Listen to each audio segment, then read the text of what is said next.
स्वागत है आपका आपके अपने चैनल यूपी एग्ज़ाम में। मैं हूं अनामिका फ्रॉम यूपी एग्ज़ाम। आज से सुपर टेट को ध्यान में रखकर साइकोलॉजी की प्रैक्टिस शुरू करते हैं। बात करेंगे आज के इम्पोर्टेंट क्वेश्चन पर। आइए शुरू करते हैं। मानव विकास है मात्रात्मक, गुणात्मक, ए और बी दोनों, या इनमें से कोई नहीं? आपका सही जवाब है ए और बी। मानव विकास मात्रात्मक और गुणात्मक दोनों होता है। बढ़ते हैं अगले प्रश्न की तरफ। विकास के परिणाम स्वरूप नवीन विशेषताएं और नवीन योग्यताएं प्रकट होती हैं, यह कथन किसका है? गैसल, हरलॉक, मेरेडिथ या डमविल का?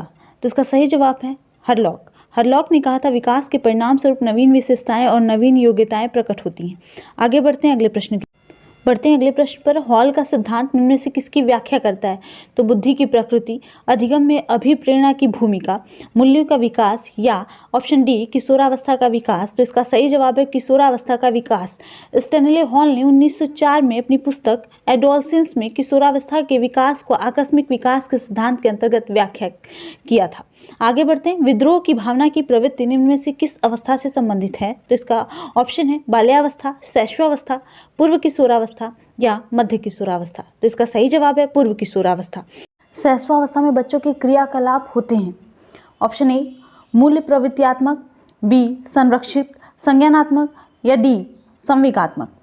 इसका सही जवाब है मूल प्रवृत्त्यात्मक। आगे बढ़ते हैं। स्वकेंद्रित अवस्था होती है जन्म से 2 वर्ष तक, 3 से 6 वर्ष तक, 7 वर्ष से किशोरावस्था तक, या डी किशोरावस्था में? तो इसका सही जवाब है 3 से 6 वर्ष तक। इसमें बच्चा स्वकेंद्रित अवस्था में होता है।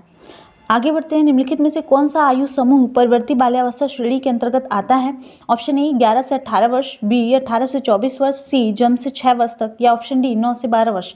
तो इसका सही जवाब है 9 से 12 वर्ष। 9 से 12 वर्ष की अवधि को परिपाक काल के नाम से भी जाना जाता है। आगे बढ़ते हैं अपने अगले प्रश्न। निम्नलिखित में से कौन सा बुद्धि और विकास के सिद्धांतों से संबंधित नहीं है? ऑप्शन ए निरंतरता का सिद्धांत, बी वर्गीकरण का सिद्धांत, ऑप्शन सी समन्वय का सिद्धांत, या डी व्यक्तिगतता का सिद्धांत? तो इसका सही जवाब है वर्गीकरण का सिद्धांत। जिसे विकास की प्रक्रिया नियंत्रित होती है उसमें 5 सिद्धांत हैं जो मुख्य माने जाते हैं। पहला निरंतरता का सिद्धांत, समन्वय का सिद्धांत, व्यक्तिगतता का सिद्धांत, वंशानुक्रम व वातावरण के अंतर्क्रिया का सिद्धांत, और 5वां विकास का क्रम का सिद्धांत। आगे बढ़ते अपने अगले प्रश्न पर। मानव व्यक्तित्व को मनोलैंगिक विकास के निम्न में से किसने महत्व दिया था? ऑप्शन ए कमेनियस ने, बी हॉल ने, या सी हॉलिंगवर्थ ने, ऑप्शन नंबर डी फ्रायड ने? तो इसका सही जवाब है फ्रायड ने।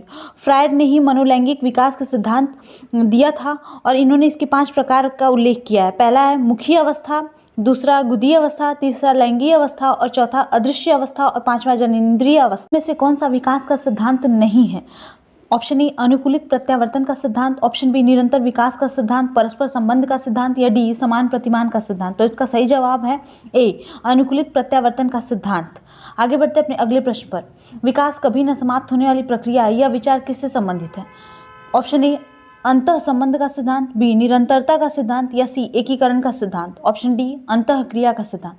तो इसका सही जवाब है निरंतरता का सिद्धांत, क्योंकि विकास कभी भी समाप्त नहीं होता, ये निरंतर पूरी जिंदगी चलता रहता है। आगे बढ़ते हैं अपने अगले प्रश्न पर। निम्नलिखित में से कौन सा विकास का सिद्धांत है?